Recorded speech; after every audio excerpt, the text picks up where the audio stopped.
bem-vindos à primeira igreja. Eu não vou pedir a toda a igreja para abraçar vocês agora, porque nós temos um missionário aqui que eu estou assim, ansioso para ouvir a palavra de Deus que esse homem de Deus tem para nós. Vem cá, pastor Elton. Os irmãos se lembram daquele moço, aquele coroa bonitão que teve aqui, lá da Espanha, Elton Rangel, e ele já foi assim também, Elton Rangel, porque esse aqui é o filho dele, é o Elton Rangel filho.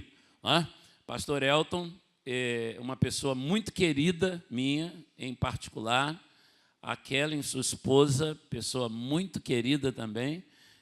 Eles já foram, de certa forma, até minhas ovelhas, sabe? Quando eu estava por lá, por segunda de Cambuci, e ali o seu querido e saudoso sogro foi meu vice-presidente, a sua sogra, uma pessoa cooperante na fundação do trabalho da Segunda Igreja Batista naquela cidade, e ali eu tinha contato com eles. Quando eles vinham ao Brasil, nós estávamos juntos ali. E, pastor Elton, eu estou assim, bastante curioso acerca de Cabo Verde. Sabe que eu estou com a vontade de conhecer Cabo Verde, para a alegria da Silvia, que ela gosta muito de viajar. Eu estou com a vontade de conhecer Cabo Verde e curiosidade, como que vocês conseguem trabalhar o evangelho ali, porque assim como nós somos separados aqui por municípios e estados, lá vocês são separados por ilhas, né? E aí você tem que se deslocar de uma ilha para outra para pregar. Que coisa tremenda, né? E, meus irmãos, são cidades, né? A gente fala em ilha aqui, a gente pensa em um pedaço de terra ali em cima do Rio Paraíba, né? Mas são cidades, grandes cidades, que são separadas, né, naquele conjunto ali em Cabo Verde, na África, e esse homem de Deus foi chamado para ir para lá. Você chegou a ir para a Romênia, Elton? Fomos para fazer um estágio missionário lá. Eu me recordo da sua ida para a Romênia. E eu pensava, inclusive, que você estava na Romênia, né? Foi um período que a gente orou por sua vida, e depois eu disse, será que o projeto mudou? A junta mandou o Elton, mas quer dizer que você chegou a ir para a Romênia. Enfrentou aquele comunismo complicado lá, aquela coisa toda, aquela perseguição aos cristãos. Foi light lá. Foi light. Irmãos, isso aqui é uma benção. Esse menino é muito bom, irmãos. Dá vontade de a gente ficar com ele para a gente, mas não pode. Ele é do Senhor e o Senhor manda ele para onde quer. O culto hoje está internacional, né? Que benção, né? Isso é PIB de Campos. Depois a gente fala para os outros. Deus te abençoe. Amém. Irmãos, é um privilégio muito grande estar aqui com os irmãos nessa manhã. Obrigado, pastor Rogério. Frank Sinatra, ele era conhecido como a voz. Pastor Rogério é a voz gospel, né? Então, voz bonita, né? Quando eu crescer, quero ser igual a ele. Bom, mas é um privilégio, uma honra estar aqui com os irmãos. Quero apresentar a Kellen, a esposa que Deus me deu. Sempre costumo dizer que é a esposa que Deus me deu, porque eu coloco a culpa para Deus, né? Quando as coisas dão errado, eu falo, foi o Senhor que deu. A Kellen, estamos casados há 21 anos. E uma bênção ter essa mulher junto comigo, eu do lado dela e ela do meu lado. Nós temos 2 filhos lindos, a cara do pai. A Elise tem 17 anos, está quase fazendo 18 anos. A Elise está no treinamento da OM, em São José dos Campos, e ela está se preparando para ir para o barco Logos Hope, o navio Logos Hope. O navio que viaja pelo mundo todo, é a maior livraria navegante que existe no mundo, e eles se preparam por 2 anos viajar por 50 países diferentes. Então, Elise vai para esse navio em setembro e vai ficar pelo menos 2 anos nesse navio. E o nosso coração realmente se alegra muito com isso. Nós temos o Natan tem 14 anos, e ele não está conosco hoje, porque ele resolveu ficar em Cambuci com a avó.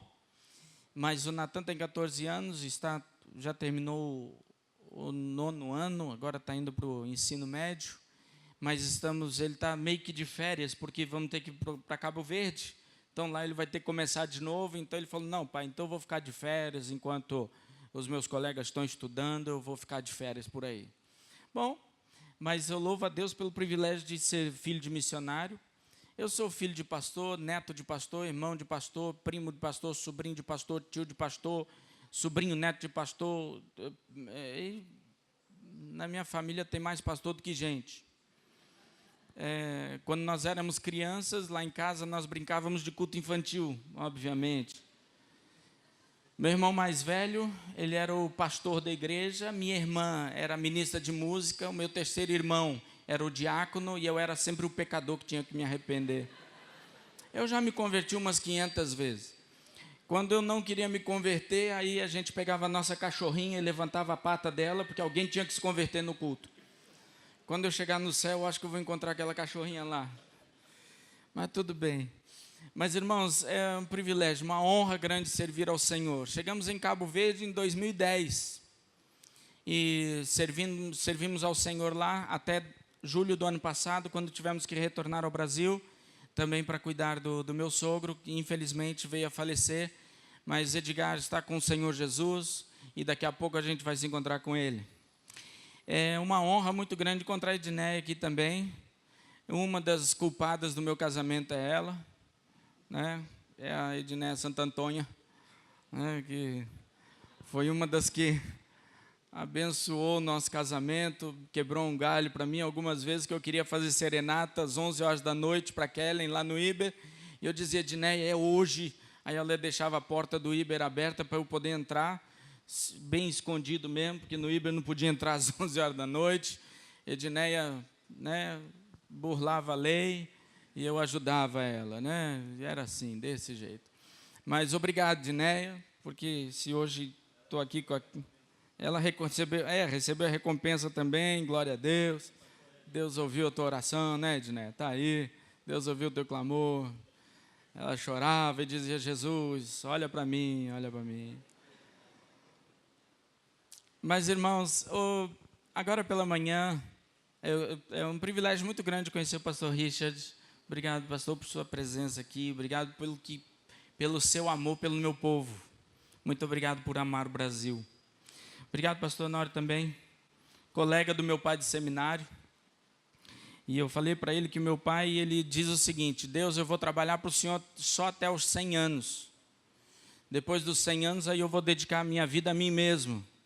Aí eu vou fazer esportes radicais, surf, bungee jump, essas coisas, asa delta. Mas meu pai disse que vai trabalhar só até os 100, porque aí já está bom, né? Mas eu louvo a Deus pela vida desses homens, que realmente foram homens que puderam trazer fundamento para as nossas igrejas hoje. Louvado seja Deus por isso. Nessa manhã, eu não vim especificamente falar sobre Cabo Verde. Eu vou deixar para falar de Cabo Verde hoje à noite. Se você quiser conhecer um pouquinho sobre esse país africano, venha hoje à noite. Vocês que estão aqui na frente têm que vir, porque vão ser batizados mesmo, então não tem jeito, vocês têm que vir. Mas hoje à noite vamos falar sobre Cabo Verde, falar das belezas que existem naquele país, e das maravilhas e das necessidades também. Mas nessa manhã eu quero parabenizar a igreja por mais um ano de existência. Parabéns a essa igreja, 127 anos de existência. Louvado seja Deus pela vida dos irmãos, por aqueles que há muitos anos já têm se dedicado ao Senhor neste lugar. Parabéns a você que tem investido sua vida também na evangelização de uma nova geração, para que essa nova geração possa levar o nome do Senhor adiante. Parabéns a essa igreja. Louvado seja Deus pela existência dessa igreja aqui. Mas eu gostaria, quando eu cheguei aqui pela manhã, eu olhei para Kellen e falei assim, amor, acho que o pastor Rogério já prega o que eu prego. Eu gosto muito de falar sobre os propósitos de Deus para a igreja. E eu acredito que Deus tudo fez com propósito. Deus nunca fez nada sem propósito. Deus fez tudo com propósitos. Deus fez os passarinhos com propósitos, Deus fez os animais com propósitos, Deus fez até os ratos com propósito. Os ratos têm um propósito, é fazer com que os homens se sintam muito machos quando a mulher grita. Que a mulher grita quando vê o rato, aí o homem chega, deixa meu amor que eu mato o rato. O homem por dentro está morrendo de medo do rato avançar em cima dele, mas o homem está lá todo aparentemente fortão.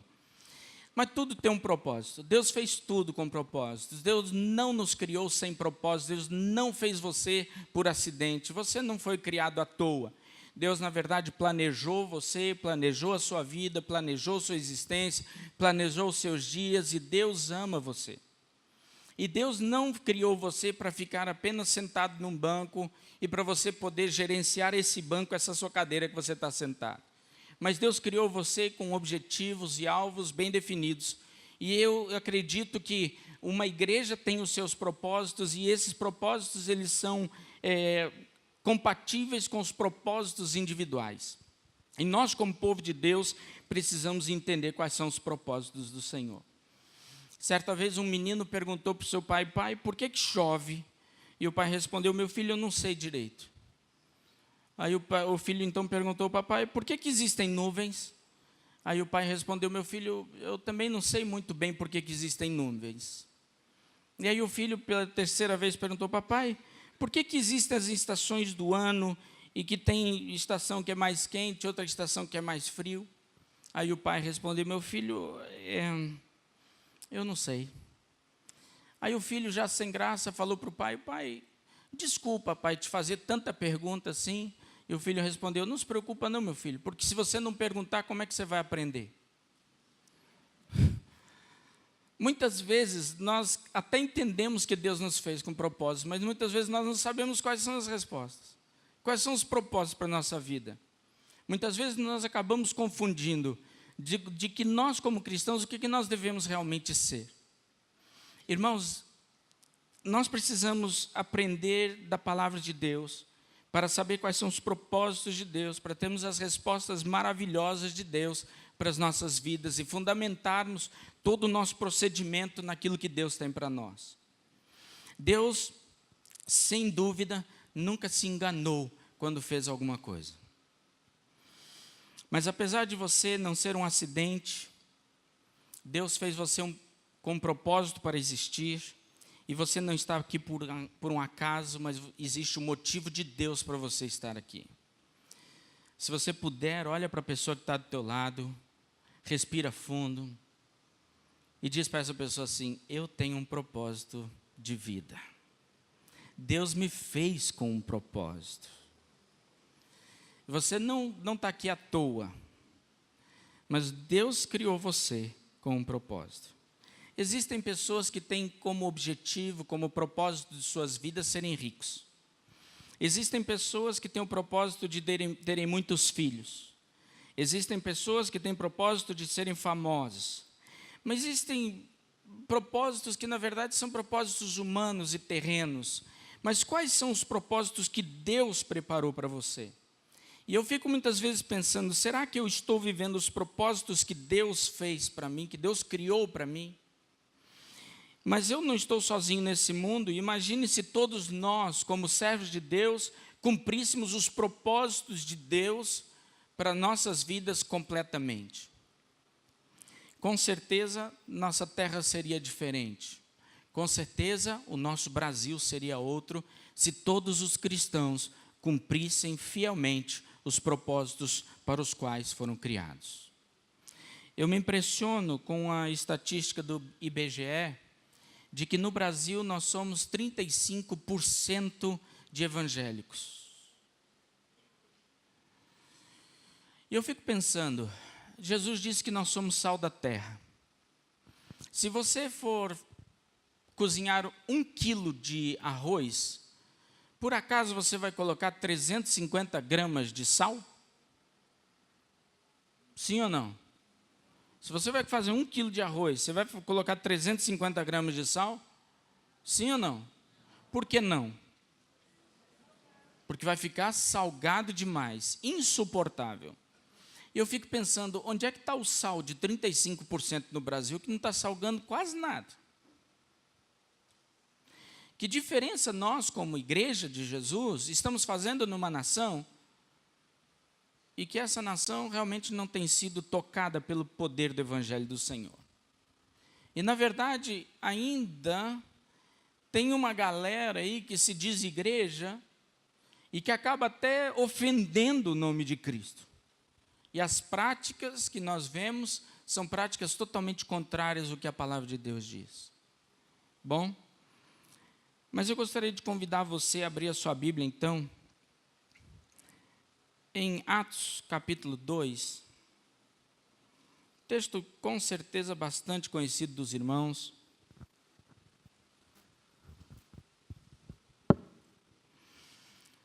Você já pensou,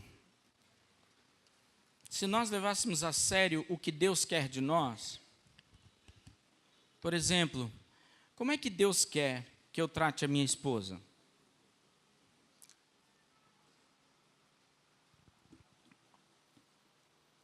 Como é que Deus quer que eu trate o meu marido? Se essa pergunta fosse feita muitas vezes por nós teríamos menos divórcios no Brasil. Como que eu devo tratar meus filhos? Como que eu devo tratar meus pais? Como Deus quer que eu trate meus pais? Como Deus quer que eu trate meus alunos? Como Deus quer que eu trate meus funcionários? Como Deus quer que eu trate o meu patrão? Com certeza, se nós pudéssemos responder a essas perguntas à luz da palavra de Deus, nós teríamos menos dificuldades. Atos capítulo 2, a partir do versículo 42.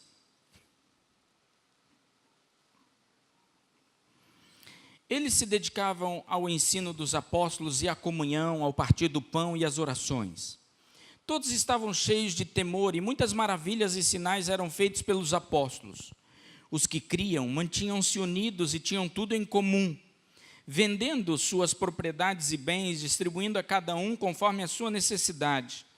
Todos os dias continuavam a unir-se no pátio do templo, partiam o pão em suas casas e juntos participavam das refeições com alegria e sinceridade de coração, louvando a Deus e tendo a simpatia de todo o povo.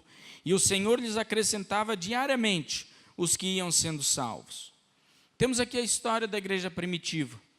Aquela primeira igreja que, quando Jesus estava aqui, Jesus cuidou, Jesus arrebanhou aquele povo, Jesus cuidava daqueles apóstolos, daqueles 12, e estavam ali. Jesus já tinha voltado aos céus, e o Espírito Santo já estava ali, já tinha acabado de descer sobre o povo. E nós temos aqui o episódio de como que a igreja primitiva, ela se portava, se comportava, diante da igreja mesmo, e também diante do povo, do lado de fora da igreja. E nós podemos observar nesses textos aqui que existem certos valores, certos princípios que jamais poderiam ser desfeitos ou desprezados por nós, como cristãos. Nós podemos ver neste texto aqui que existia um tamanho compromisso daquela igreja em anunciar o evangelho do Senhor. Esse é um dos propósitos da igreja, evangelização. Evangelização é um dos propósitos da igreja. Para que esta igreja existe? Essa igreja existe para evangelizar, sim ou não? Sim ou não? Sim. Esta igreja existe para evangelizar. Nós precisamos compartilhar as boas novas. Como dizia o pastor Billy Graham, ele dizia que evangelismo é um mendigo dizendo ao outro onde encontrar o pão. Você já viu como é que são os mendigos? Quando eles encontram um lugar que tem comida de graça, o que é que o mendigo faz? Ele avisa para o outro. E nós, como cristãos, deveríamos ser assim. Avisar as pessoas onde encontrar o pão da vida. Dizer às pessoas onde encontrar o pão da vida. Falar às pessoas, olha, lá você vai encontrar o verdadeiro pão da vida, que é Jesus Cristo. Como dizia Charles Spurgeon, e essa frase me bate no peito e dói. Charles Spurgeon dizia o seguinte: todo cristão ou é um missionário ou é um impostor. Todo cristão ou é um missionário ou é impostor. Quem está do teu lado é quem? Ele tem cara de missionário ou cara de impostor? Todo cristão ou é um missionário ou é um impostor. Eu acredito mesmo, pastor Rogério e igreja, eu acredito que crente que não evangeliza precisa ser evangelizado. Entendeu? Crente que não evangeliza precisa ser evangelizado. Nós, como cristãos, não temos uma outra missão mais importante. Temos outros propósitos, sim. Só que nós precisamos ganhar pessoas para Jesus. Quando você chegar na eternidade, Deus não vai perguntar para você quanto você entregou de dízimo. Deus não vai perguntar para você quanta carona você dava com o seu carro novo. Deus não vai perguntar para você quanto que você investiu na obra. Deus não vai perguntar para você quantos cultos você foi. Eu não estou dizendo que isso não seja importante. Tudo isso é muito importante.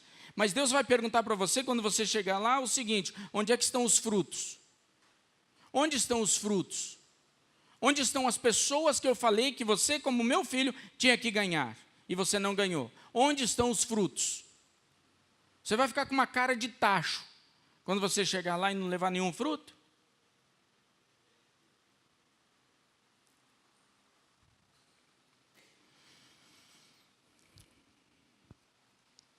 Se você não tem o desejo de levar pessoas para o céu, é porque você mesmo não está indo para lá. Você entendeu? Se você não tem o desejo de levar pessoas para o céu, é porque você não está indo para lá. Toma. Vou falar de novo. Se você não tem o desejo de levar pessoas para o céu, é porque você mesmo não está indo para lá. Vamos falar juntos? Tem coragem de falar junto? Vamos lá? Se você não tem o desejo de levar pessoas para o céu, é porque você mesmo não está indo para lá. Quem está indo para o céu tem o desejo de levar outros. Porque quem está indo para o céu sabe que o céu é o melhor lugar e não quer ir sozinho. Quem está indo para o céu olha a obra de evangelização como um grande privilégio. Tem gente que fala para mim, mas eu não tenho o dom de evangelismo. E daí? Nós precisamos ter, irmãos, o dom de obediência. Porque Jesus disse que nós tínhamos que evangelizar. Você não tem que questionar quando, nem onde. Você simplesmente tem que obedecer. Você precisa simplesmente abrir a sua boca e o Espírito Santo vai fazer o que tem que ser feito. Não é você que ganha pessoas para Jesus, é o Espírito Santo. Só que as pessoas só serão ganhas se você abrir a sua boca. Tem vizinhos seus que não conhecem a Cristo? Por quê? Por que tem colegas seus no seu trabalho que ainda não conhecem a Cristo? Não quer dizer que eles já se converteram ou que eles vão se converter por causa de você, não. Mas você tem que abrir a sua boca. Quem vai convertê-los é o Espírito Santo. Eu conheço algumas pessoas que são os agentes secretos de Deus, agentes secretos do reino de Deus nos seus trabalhos. Certa vez eu estava num encontro com deputados, com vários deputados, lá em Cabo Verde. Quando o presidente daquele partido de deputados, que nós, os pastores, estávamos tendo uma reunião com eles, com os presidentes dos partidos. Então, quando, de repente, o presidente do partido falou assim, olha, eu fiquei até surpreso em saber que este meu colega também professa a religião de vocês. Fiquei surpreso em saber que ele é evangélico. Eu baixei a cabeça, minha ovelha, miserável. Eu baixei a cabeça e falei, meu Deus do céu, o próprio presidente do partido do miserável da minha igreja não sabia que é crente. E você, seu encardido? O pessoal no seu trabalho sabe que você é crente?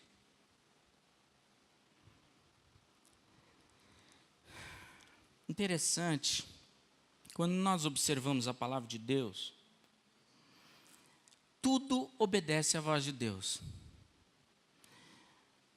Deus disse para existir luz e existiu. Deus mandou a mula falar e a mula falou. Ou a jumenta, dependendo da versão. Deus manda o mar se aquietar e o mar se aquieta. Deus manda o sol parar e o sol para. Deus manda os anjos cumprirem sua missão e os anjos vão lá e cumprem. Até os demônios obedecem à voz de Deus. Mas será que só a igreja de Jesus, que são os filhos de Deus, não ouvem a voz de Deus, mas não obedecem? Será que só nós, igreja, que ouvimos a voz de Deus, ouvimos a palavra do Senhor e não obedecemos a ordem de ir e fazer discípulos? Tudo obedece, menos a igreja. O segundo propósito para o qual nós existimos é comunhão. Qual é o primeiro propósito, irmãos? Evangelização. Segundo, comunhão. Comunhão é diferente de união. União é estarmos juntos. Comunhão é quando nós somos interlaçados um com o outro. União é quando andamos um do lado do outro. E a igreja precisa andar unida. Mas a igreja precisa ter comunhão também. Eu lembro de um pastor chamado Cláudio, eu esqueci o sobrenome dele, e ele dizia uma coisa muito interessante na igreja dele. Eu não devo me meter na sua vida, eu tenho. Eu não devo me meter na sua vida, eu tenho. Sabe por quê? Porque se nós somos um corpo em Cristo, o que acontece com você me afeta. O que é bom para você é bom para mim, o que é ruim para você é ruim para mim. Eu lembro do pastor José Bernardo, presidente da AME Evangelizar, e ele é presidente dessa agência missionária e trabalha com um ministério internacional chamado One Hope. E uma das coisas que o pastor José Bernardo dizia era o seguinte, que na nossa igreja, todos os filhos são filhos de todos os pais. Na nossa igreja, se uma criança fizer alguma coisa errada, qualquer pai pode chamar a atenção. Sabe por quê? Porque se somos um corpo só, o que o filho do outro está fazendo vai afetar o filho dele. Então tem que chamar atenção. E ele falou, lá na nossa igreja não tem esse negócio de crente mimimi, não. Eu sei que aqui nessa igreja também não tem, só nas outras igrejas por aí. Crente mimimi, que não pode falar com o filho do jeitinho, senão o marido, ou senão o pai já fica todo bravinho, a mãe já fica toda nervosa, a mãe já fala, chamaram a atenção do meu filho. Eu sei como é que é, só nas outras igrejas que tem esse negócio. Mas interessante, o pastor José Bernardo, ele dizia o seguinte, olha, vamos parar para pensar uma coisa. Cristo é o cabeça, nós somos o quê? Somos corpo. Então aprenda uma coisa, meu irmão. Deus nunca aqui vai tratar você como indivíduo. Hã? Porque se nós somos um corpo, todos nós juntos somos um indivíduo.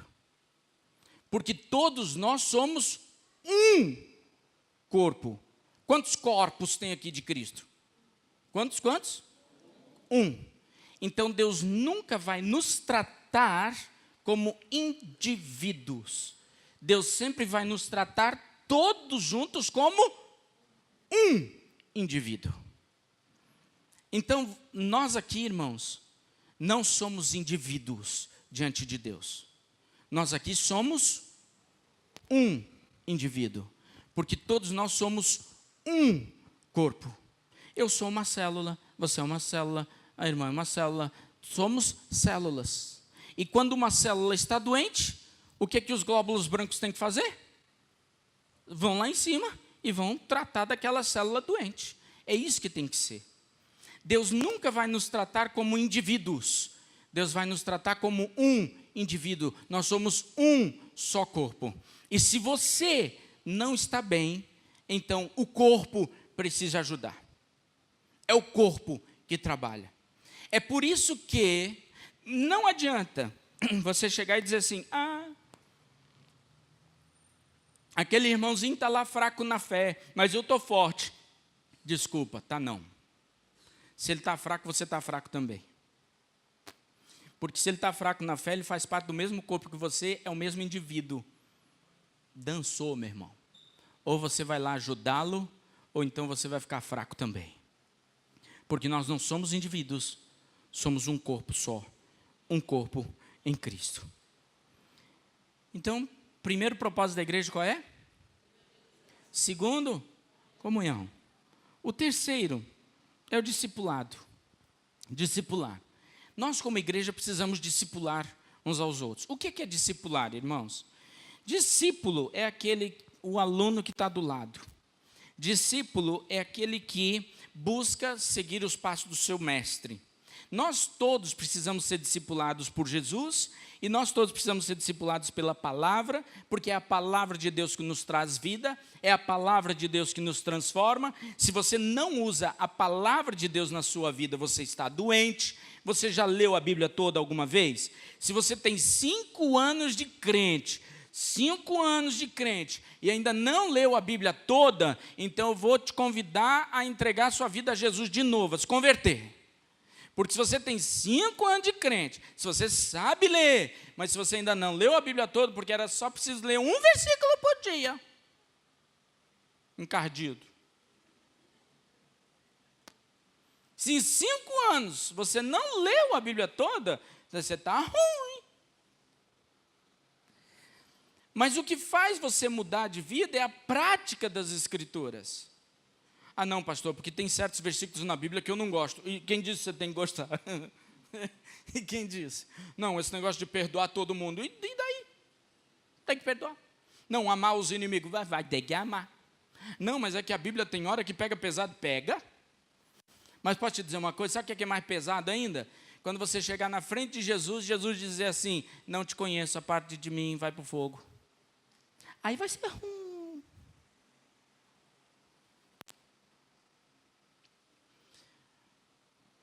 Discipulado, irmãos, tem a ver com o amadurecimento de cada um. Discipulado tem a ver com amadurecimento. A igreja existe para amadurecer pessoas, para não deixá-las infantis para sempre. Como é que você sabe que uma pessoa é infantil? Sabe o que faz a diferença de uma pessoa madura para uma pessoa infantil?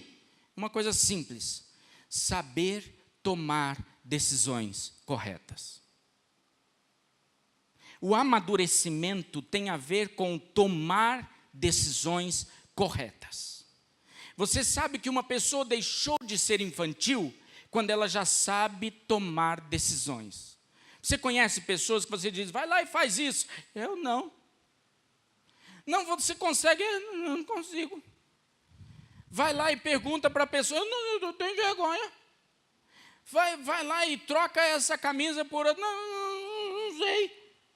Você conhece pessoas assim? Isso é sinal de infantilidade. É falta de amadurecimento. Eu sei que nessa igreja não tem isso não, pastor, só nas outras igrejas por aí. Então, falta de amadurecimento é falta de sabedoria para tomar decisões. E nós, como cristãos em Cristo, precisamos ser maduros e tomar decisões em Cristo, através da palavra de Deus, sabendo o que Deus quer para nós. É isso que vai mostrar que nós somos maduros em Cristo. Quando tem uma decisão séria para tomar na vida, e você vai buscar o Senhor, através da oração, através da palavra, através de jejum, se for necessário, mas você vai buscar o Senhor para tomar a decisão correta, e no final, toma a decisão. Não fica esperando os outros tomarem a decisão. Nunca aconteceu com o pastor Rogério, só acontece comigo essas coisas. Alguém que liga para mim e diz, pastor, eu devo continuar namorando ou não?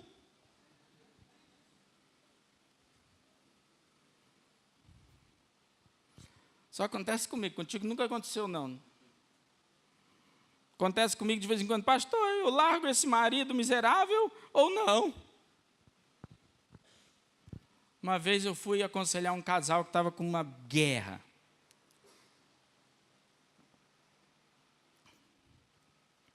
Aí eu chamei os dois, coloquei os dois dentro da minha casa ainda, e disse, vamos conversar, a gente vai fazer o seguinte, quem quer falar primeiro? Aí a mulher, eu.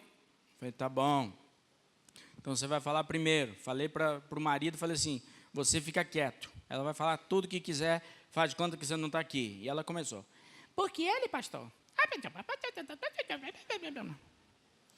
Falou, de vez em quando ela falava uma coisa e o marido, eu falei, cala a boca, você não está aqui, deixa ela falar. E ela falou 1h10, sem parar. Depois de 1h10, ela fez assim, ó, acabei. E eu cá com os meus botões, glória a Deus, acabou. Aí eu falei para ele, agora é você. Você pode falar o que você quiser, porque ela não vai estar aqui. Aí ele, por que pastor, o que ela falou, essa miserável? E começou a se defender. E eu disse, pode falar. De vez em quando ela, não pastor, eu falei, cala a boca, agora é ele que está falando. Ele falou 50 minutos. 2 horas eu ouvindo os dois. Aí depois que terminou os dois de falar, aí ela disse, agora eu quero falar. Eu disse, não, aqui não tem réplica, aqui não tem nada disso. Já ouviu o que eu tinha que ouvir. Depois que os dois falaram 2 horas, eu parei, fiquei olhando para os dois, respirando. Vocês estão casados há quanto tempo? Eles disseram, 4 anos. Eu falei, parabéns, parabéns, parabéns, parabéns. Vocês são 2 heróis. Se eu pudesse, eu faria uma estátua de cada um de vocês, como heróis que vocês são. Os dois me olharam assim, uma cara, mas por quê, pastor? Eu falei, porque, olha, vocês estão casados há 4 anos. Eu estou com vocês há 2 horas, já não aguento vocês dois. Não aguento vocês dois, não aguento olhar para a cara de vocês, não aguento mais ouvir a voz de vocês. Vocês estão há 4 anos juntos, na mesma casa, 4 anos. Eu falei, vocês são heróis. Eu olhei para a cara dele e falei, você, cara, você é um bandido, você é um safado, você é um cretino. E a esposa, é isso aí, pastor. Eu disse, fica quieto que daqui a pouco vem você. Daqui a pouco é para você. Você antes era um príncipe encantado, agora você é um canhão. Aí eu malhei o rapaz. Aí eu chamei para a esposa e falei assim, agora você. Ela, pega leve, pastor, leve.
Seu poder, adorar a sua pessoa, não buscar a Deus pelo que Ele pode fazer, mas adorar, buscá-lo pelo que Ele é.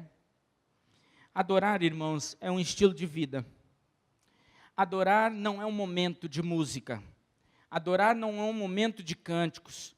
Adorar é um estilo de vida. A maneira de você honrar a Deus significa que você adora a Deus. Tudo que você fizer que honra o nome do Senhor, isso é adoração. Então você pode honrar a Deus ajudando uma pessoa a atravessar a rua. Você pode honrar a Deus dando lugar no ônibus para uma pessoa. Você pode honrar a Deus tratando bem as pessoas lá no seu emprego, lá na sua faculdade, na sua escola. Você pode honrar a Deus de várias formas. Todas as vezes que você honra a Deus, você está adorando a Deus. Porque você está reconhecendo que você é dessa forma, porque Deus é o teu Senhor. Certa vez eu fui a um lugar onde tinha muita gente, era uma festa lá em Cabo Verde, era uma festa onde estava tendo tinham várias barraquinhas de alimentos, de muitas coisas, e naquela barraquinha lá de salgadinhos, e eram salgadinhos brasileiros, que fazia tempo que eu não comia, um salgadinho brasileiro, aquelas coxinhas que a gente sentia uma falta. E aí, quando eu estava lá no meio daquela muvuca, aquela confusão toda, eu fui lá e comprei os salgadinhos. Quando eu peguei o troco, o rapaz me deu mais dinheiro do que eu tinha dado para ele. Algumas pessoas iam dizer assim, Deus é bom, Deus ouviu o meu clamor, isso é semear e multiplicar. Peguei aquele dinheiro e disse, opa, está errado. Aí, aquela confusão no caixa, eu fui por baixo das pessoas assim, cheguei na frente do rapaz e disse, rapaz, você me deu o troco errado. Ele disse, eu não. Eu disse, deu. Não dei. Eu disse, você deu a mais. Ele disse, eu dei. Como é que muda logo de opinião, né, mano? Rapidinho. Aí eu fui e disse, olha, eu comprei tal, te dei tanto, você me deu tanto. Ele disse, está errado. Eu falei, toma aqui, rapaz. Me dá o troco certo agora. Aí ele me deu o troco direito. Quando eu estava saindo, 2 jovens chegaram para mim e disseram, isso não existe mais. Eu falei, sabe por que eu faço isso? Eu faço isso porque Deus é o meu Senhor. E honestidade você não encontra em pessoas baratas. Honestidade você não encontra no caráter de pessoas baratas. Quando você honra a Deus, você está adorando Deus. Por isso que quando você trata bem as pessoas na sua casa, você está adorando Deus. Quando você trata o seu filho bem, com honestidade e com justiça,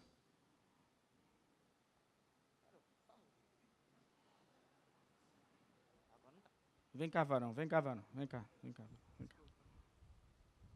Deus abençoe. Quando você trata as pessoas bem, Deus está sendo honrado, Deus está sendo adorado, Deus está sendo exaltado. Querido, como povo de Deus que nós somos, nós fomos criados com propósitos claros para mostrarmos Deus às pessoas à medida que obedecemos a sua palavra. Eu preciso de 6 pessoas rapidinho aqui na frente, 6 pessoas. Vamos lá, 6, gente, mas tem que ser as 6 pessoas mais bonitas da igreja. Vamos lá, 6 pessoas. Vamos lá, os adolescentes já até se mexeram, pastor. Os adolescentes, sou eu. Não, sou eu. Vamos lá, 6, vem, pode vir.